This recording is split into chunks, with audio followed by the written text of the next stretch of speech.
자, 신약성경 306페이지로 가겠습니다. 갈라디아서의 말씀인데요. 갈라디아서 4장 1절에서 7절까지의 말씀입니다. 신약성경 306페이지 갈라디아서 4장 1절에서 7절까지의 말씀입니다. 자, 찾으셨으면 우리 1절부터 7절까지 같이 읽겠습니다. 시작. 내가 또 말하노니 유업을 이을 자가 모든 것의 주인이나 어렸을 동안에는 종과 다름이 없어서 그 아버지가 정한 때까지 후견인과 청지기 아래에 있나니 이와 같이 우리도 어렸을 때 이 세상의 초등학문 아래에 있어서 종노릇 하였더니 때가 차매 하나님이 그 아들을 보내사 여자에게서 나게 하시고 율법 아래에 나게 하신 것은 율법 아래에 있는 자들을 속량하시고 우리로 아들의 명분을 얻게 하려 하심이라. 너희가 아들이므로 하나님이 그 아들의 영을 우리 마음 가운데 보내사 아빠 아버지라 부르게 하셨느니라. 그러므로 내가 이후로는 종이 아니요 아들이니 아들이면 하나님으로 말미암아 유업을 받을 자니라. 하나님의 말씀입니다. 아멘. 자, 이 사도 바울은 아주 열심히 많은 공부를 했던 사람이에요. 그렇죠? 네. 게다가 머리도 아주 비상했던 것 같아요. 우리가 지금 기독교의 교리를 배울 때 누구의 이론을 배우냐 하면 바로 이 사도 바울의 이론을 배웁니다. 신약성경 27권 중에서 13권이 사도 바울이 남긴 편지글이에요. 그러니까 거의 우리 기독교 교리의 기초를 다 세웠던 분이 바울이라고 할 수 있습니다. 바울이 지금 율법과 예수님과의 관계를 비유해서 설명을 하는데 청지기와 그 아들, 그러니까 여기 후견인과 청지기라는 표현이 나오는데 아들이 그 아버지의 정식적인 후계자예요. 그렇죠? 아버지의 재산이 모두 아들에게로 물려집니다. 근데 아들이 아주 어렸을 때에는 그것을 제대로 사용도 할 수 없고 그게 뭔지 알지 못하잖아요. 그렇죠? 그때는 아버지가 누구로 임명해요? 후견인, 청지기를 임명을 해요. 그래서 후견인과 청지기의 사명은 뭐예요? 그 아들이 자랄 때까지 그 주인의 재산을 잘 지키고 관리하는 거예요. 그래서 그 아들이 자라면 이제 후견인과 청지기의 역할은 사라지는 거죠. 이제 그때서부터는 그 아들이 다 자랐기 때문에 그 아들이 자기의 힘으로 모든 것을 다 처리할 수 있는 거예요. 자, 지금 그것을 어디에 비유하고 있냐면 율법이나 초등학문이 바로 후견인과 같은 존재다. 청지기와 같은 존재다. 이제 율법과 그 세상 초등학문의 시절은 다 지나갔다. 왜? 때가 찼기 때문에. 4절에 보면 때가 차매 하나님이 그 아들을 보내사 여자에게서 나게 하셨다. 그리고 5절에 율법 아래에 있는 자들을 속량하셨다.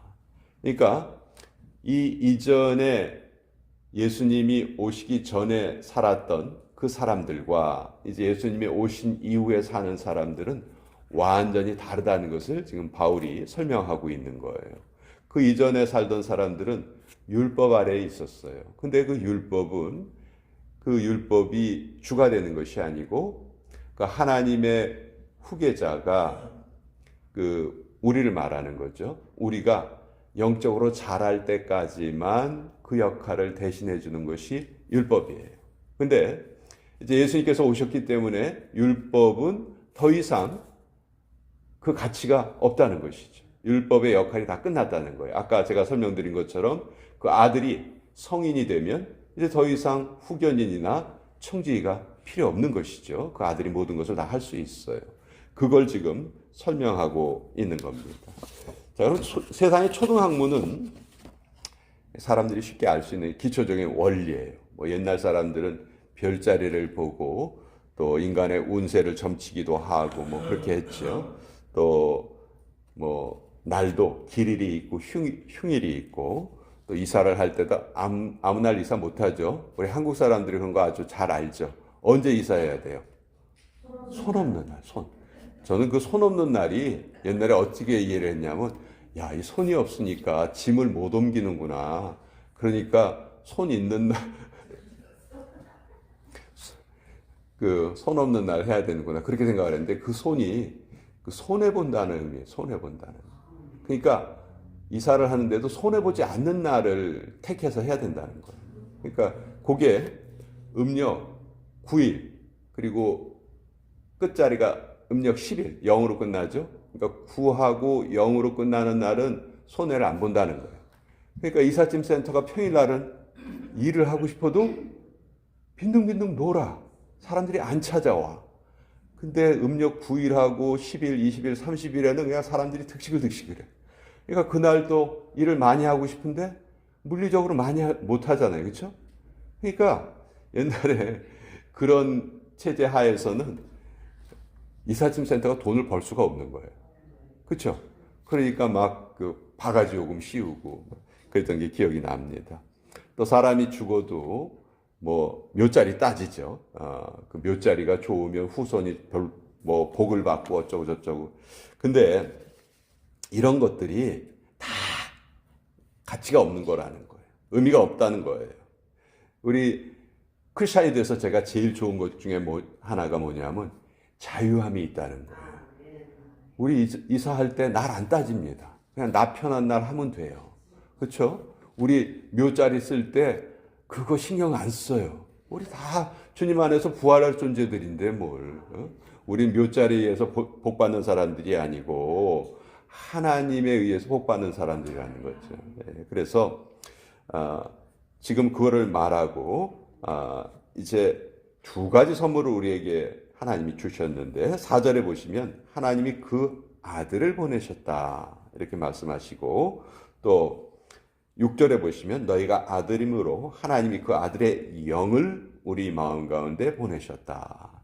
그러니까 아들을 보내주시고 하나님의 영을 보내주셨어요. 하나님의 영을 보통 성령님이라고 우리가 칭하죠. 그러니까 예수님과 성령님이 하나님께서 우리에게 보내주신 선물이다. 이제 이 두 가지 선물을 받은 사람이면 어떻게 되냐 하면 7절에 그러므로 내가 이후로는 종이 아니요.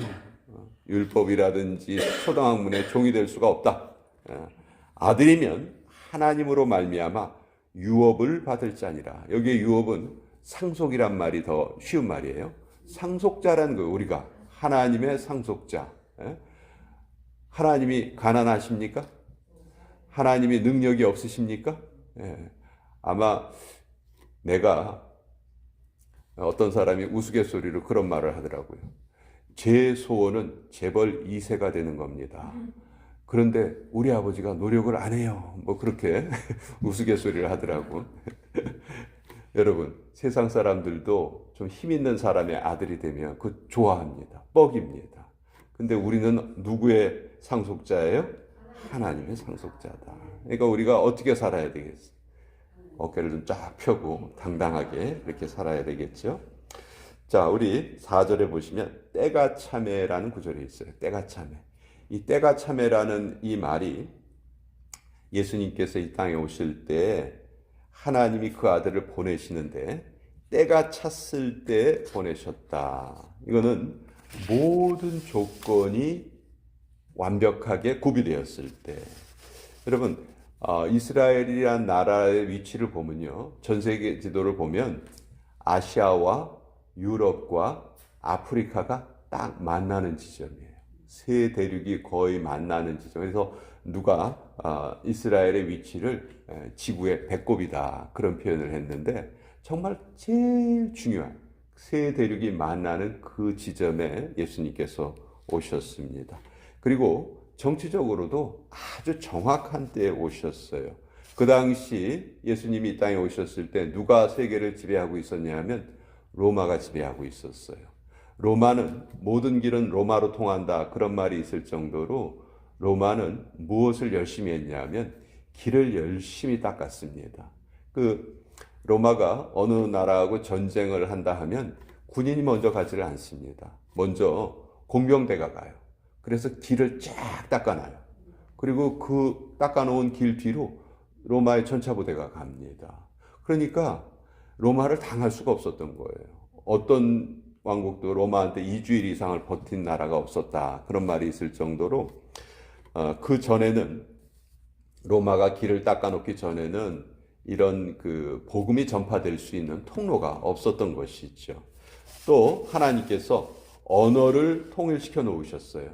로마 이전에 헬라 제국이 있었죠. 그때 알렉산더 대왕은 그 많은 지역을 정복을 한 이후에 어떤 생각을 품었냐 하면 우리 그리스야말로 문화의 중심 국가다. 그러니 다른 나라들을 우리 그리스 문화를 배우게 해야 된다. 이게 알렉산더의 아주 투철한 생각이었어요. 알렉산더의 스승이 아리스토텔레스라는 유명한 철학자였잖아요. 그래서 그 철학자한테 배운 그것을 다른 나라 사람들에게도 전해야 되겠다. 근데 전하려면 뭐가 꼭 필요합니까?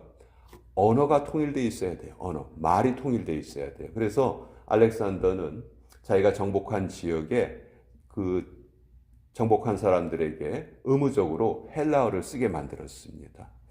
신약 성경이 뭘로 기록됐죠?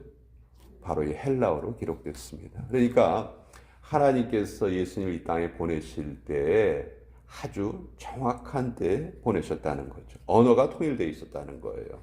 또 경제적으로도 아주 정확한 때에 오셨습니다. 로마가 이런 거대한 국가를 운영하기 위해서 식민지로부터 세금을 많이 걷었어요. 세금을.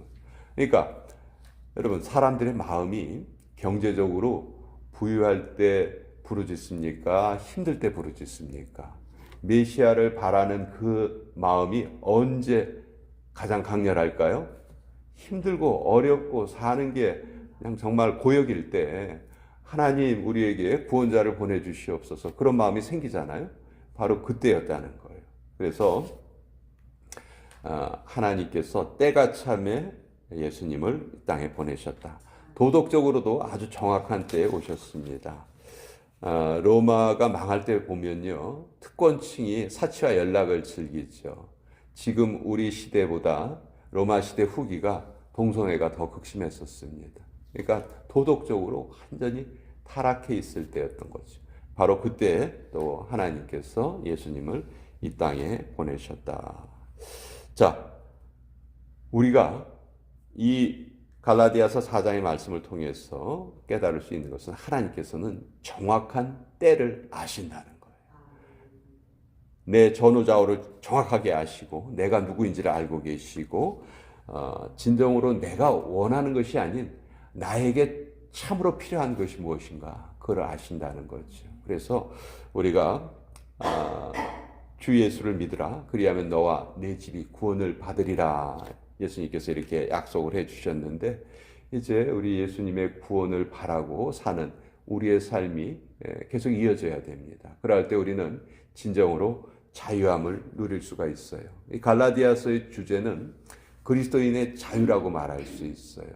잘못된 것에 우리가 얽매일 필요가 없다는 거죠. 오직 하나님이 우리에게 주신 그 말씀 안에서만 살아간다면 우리에게는 이 세상에 두려울 것이 없다. 또 우리는 하나님이 정해주신 그런 상속자의 삶을 살 것이다. 하나님이 우리에게 물려주실 것은 조그만 게 아니에요. 째째한 게 아니에요. 정말 엄청난 복을 우리에게 예배하시고 우리에게 그것을 주기를 원하시는 좋으신 하나님이 바로 우리 하나님이시다. 그 하나님을 오늘도 의지하며 살아가는 그런 복된 삶을 우리 함께 살아가기를 축원드립니다.